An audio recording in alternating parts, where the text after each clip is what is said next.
after attending the commemorative summit for the 50th year of the ASEAN-Japan friendship. Among the president's top activities was the signing of agreements with Japanese Prime Minister Fumio Kishida during the sidelines of the commemorative summit.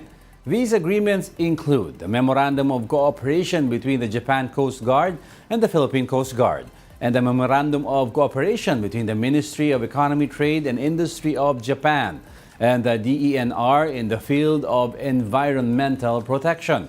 Marcos also witnessed the lighting of the iconic Tokyo Tower, which was lit up in red, yellow, and blue. This was to pay tribute to the visiting ASEAN leaders and to commemorate the 5-year decade-strong partnership between Japan and the regional bloc. Lastly, the president also attended a gala dinner for the leaders attending the commemorative summit. This is the president's 11th and last international trip for the year and 17th since taking office in mid-2022.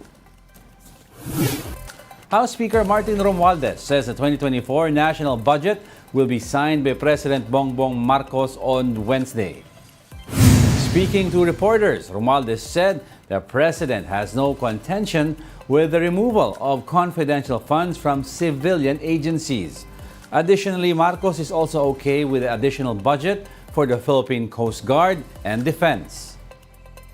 Both houses agreed upon it. In fact, the heads of the departments agreed to it naman. They voluntarily withdrew it. And the president has sort of minded as much as possible to minimize CIFs in the civilian departments or agencies and other focus where it's best suited to some of the security issues, defense, the Coast Guard, the Philippine Sea. Senate President Mig Zubiri says public opinion should be the first consideration on talks for charter change. Zubiri suggested that, for one, surveys should be conducted to gauge the pulse of the public. Only then can proponents go through the process of pitching amendments. The Senate President said charter change faces rough sailing in the Senate due to opposing views. It was Senator Robin Padilla who led the move at the upper chamber.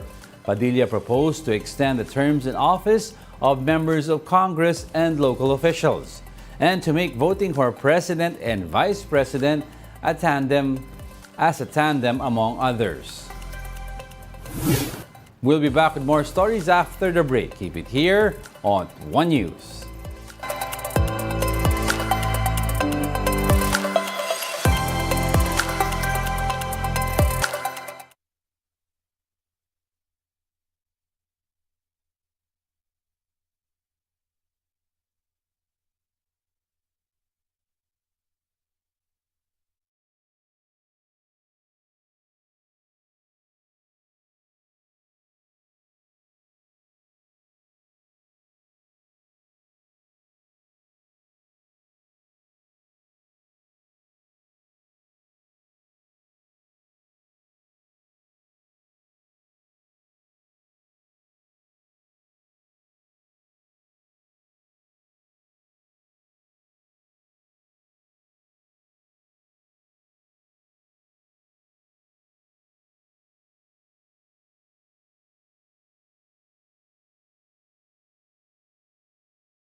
You're still watching One News Now. I'm Diego Castro.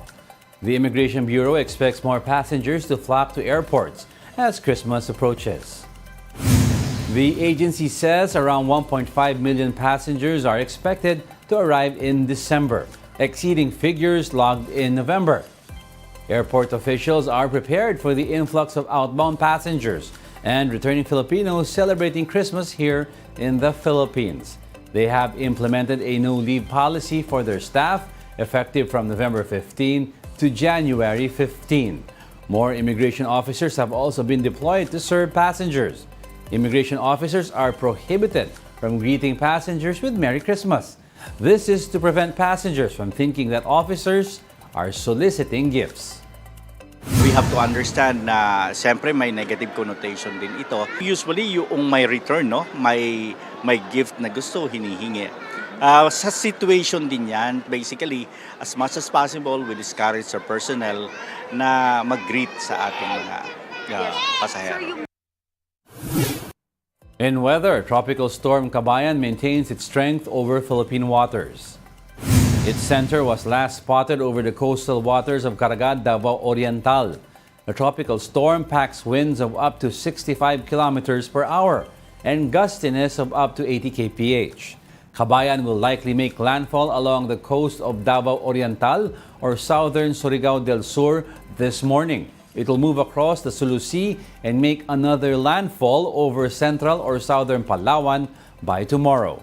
Signal number 2 is in effect over Dinagat Islands, Surigao del Norte and Surigao del Sur, and portions of Agusan del Norte, Agusan del Sur, and Davao Oriental.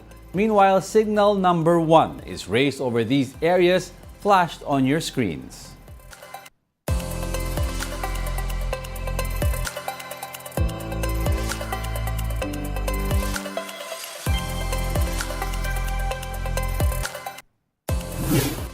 Let's now take a quick look at other stories we're watching. Piston and other transport groups launch another strike in protest against the December 31 deadline for franchise consolidation. The latest strike will run starting today until December 29. All 15 Filipinos on board the ship that was attacked by Yemeni Houthi rebels with a missile drone in the Red Sea are all safe. The vessel was crossing the Bab al-Mandeb Strait on Friday when the incident happened. And veteran actor Romualdez has passed away at the age of 77. Ronaldo has been in the showbiz industry for 6 decades. His last role was Lolo Sir in the hit teleserye Too Good to Be True. He was also known for his movies 7 Sundays, Labs Kita Okay Ka Lang, and The Mistress, among others. And that's it for this hour. Join us again at 9 a.m. as we continue to monitor the day's biggest stories. I'm Diego Castro. We are One News. All sides, all the time.